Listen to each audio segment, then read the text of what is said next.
Hi there, this is Ranjit, and in this video we're going to do the full review for the Samsung Galaxy S Duos 2. I've already done the unboxing and made some other videos regarding this S Duos 2, so you can check out the links, they'll be in the description.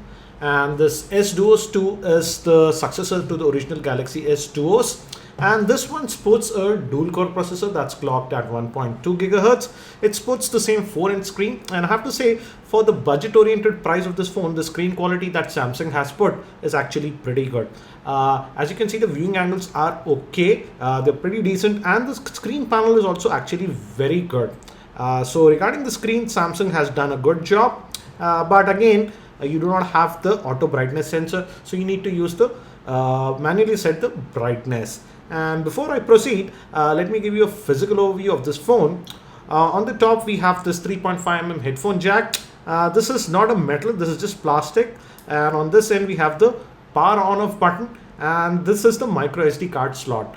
You can just open this to put in the micro SD card. You don't have to open the back cover. And moving towards the bottom, we have the microphone, and this is the micro USB charging port. And on this end, we just have the volume rocker and this opening for the lanyard.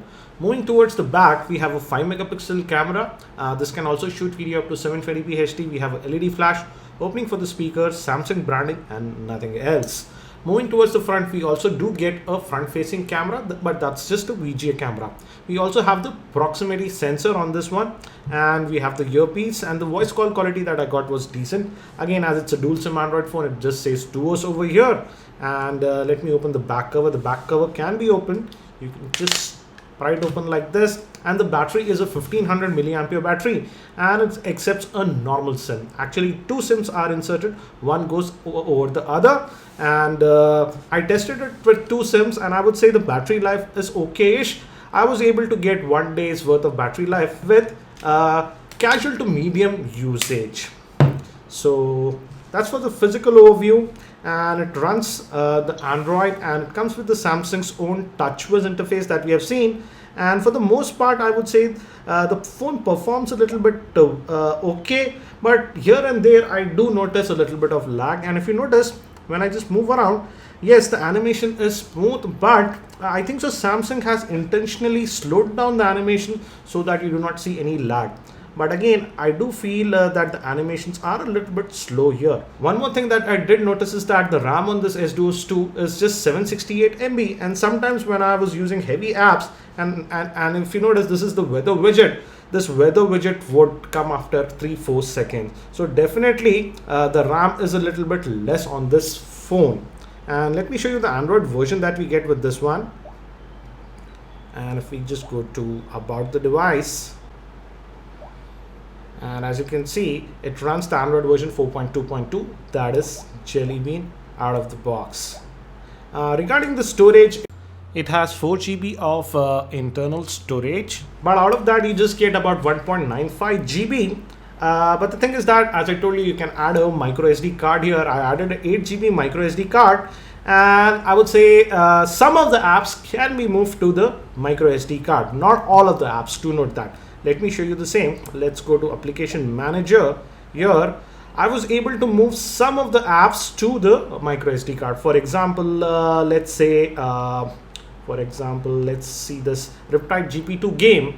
As you can see, this game is 57 MB, but I was able to move most of the game to the, that is 54 MB, to the SD card. And you do get an option here, move to SD card. For example, let's move one of the apps. Let's try to move this Temple Run 2. Again, do note that not every app can be moved, so you need to be careful with this. Only apps that say that move to SD card can be moved, and again, not the entire app can be moved, only part of it can be moved. For example, let's move this Temple Run 2 to the SD card, and now it's moving this to the SD card. So it's a half-baked solution like we get on the Samsung Galaxy S4.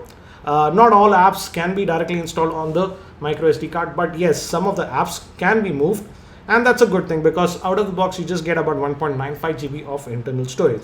So as you can see, that app has been moved to the SD card. So again, as you can see, I have quite a bit of apps installed, and still I have about 505 MB of internal storage free. So that was for the storage. So I would say nothing great, but yes, it's a good thing that Samsung is allowing some of the apps to be moved to the micro SD card.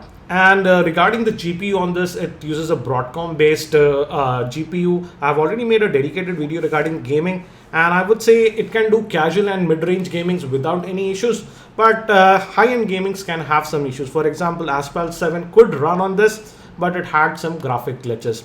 I would say that have a look at my gaming video that I made for this S-Duos 2 to get more info regarding gaming. Coming to multi-touch points, here I was a little bit disappointed. It could register just 2 multi-touch points.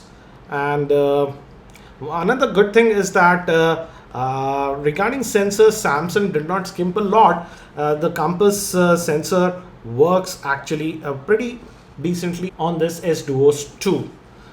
Now, regarding web browsing, as we are connected to my Wi-Fi connection, by default you get both the browsers, that is Chrome as well as the old stock web browser. And I would say for web browsing, use this old browser, because for example, let's go to our website, that's techtubaz.com, and as you can see, it's loading quickly. Let me just lower the brightness a little bit, and it loaded it fairly quickly. And as you can see, the pinch to zoom is actually fairly responsive on this old web browser.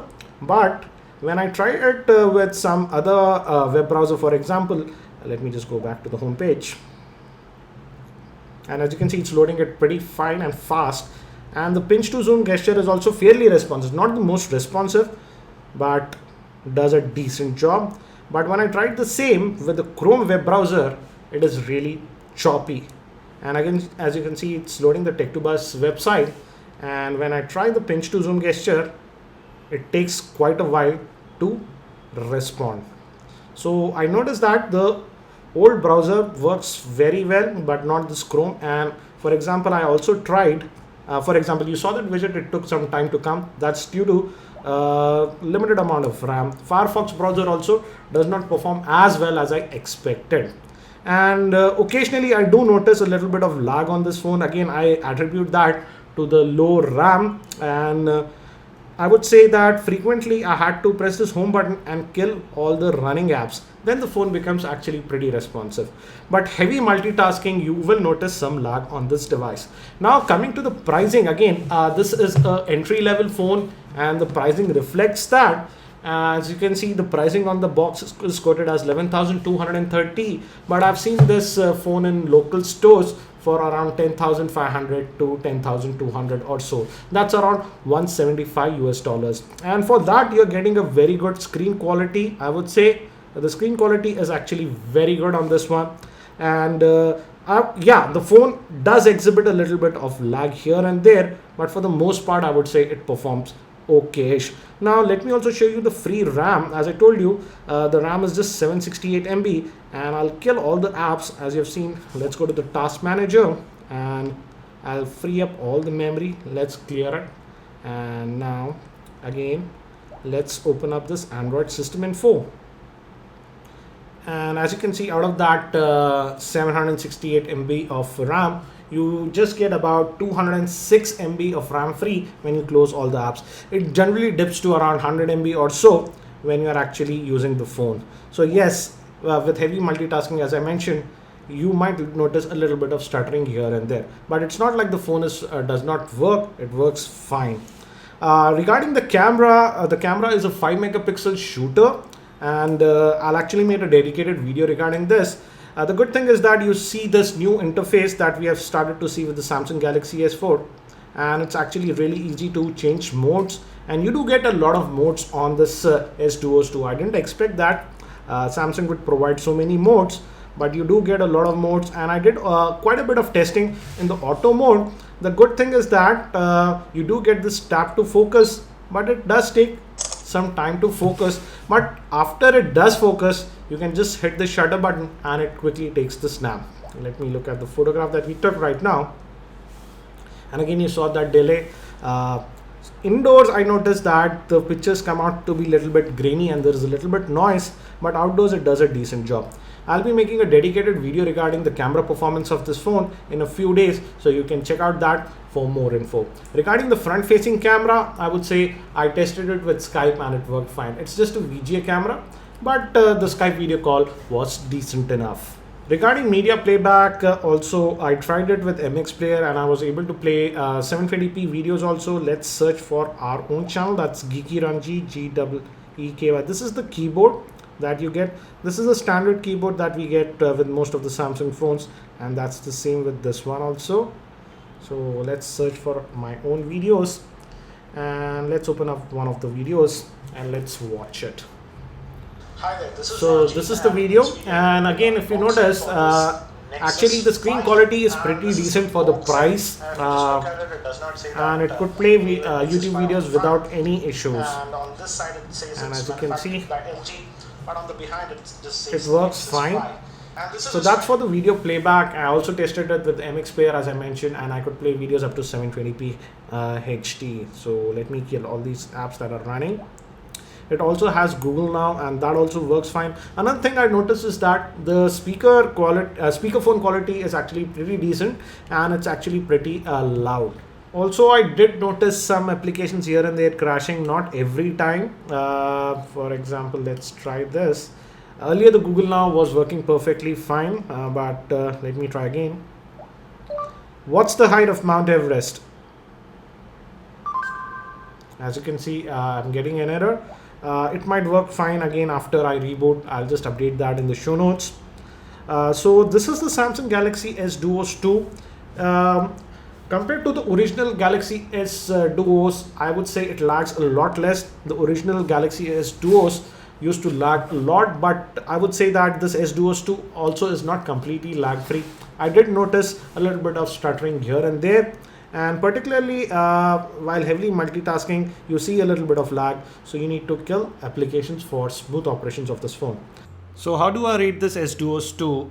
For the price, it's just launched and it's priced around 10,500 or so, but quickly, as we know, it should fall down to around below 10,000, and for that price, and if you are at a very tight budget, you're getting a good screen and a good camera, decent in daylight. So it's decent in that, but yes, it has some flaws as I mentioned earlier. But I would strongly say that if you can extend your budget to around 12,000 or so, have a look at the Sony Xperia M or the Samsung Galaxy Core, which are actually much better device compared to this Galaxy S Duos 2. I hope that you found this video review helpful. If you found it helpful, I'll appreciate if you can click the like button. Thank you. This is Ranjit, and I hope to see you in my next video.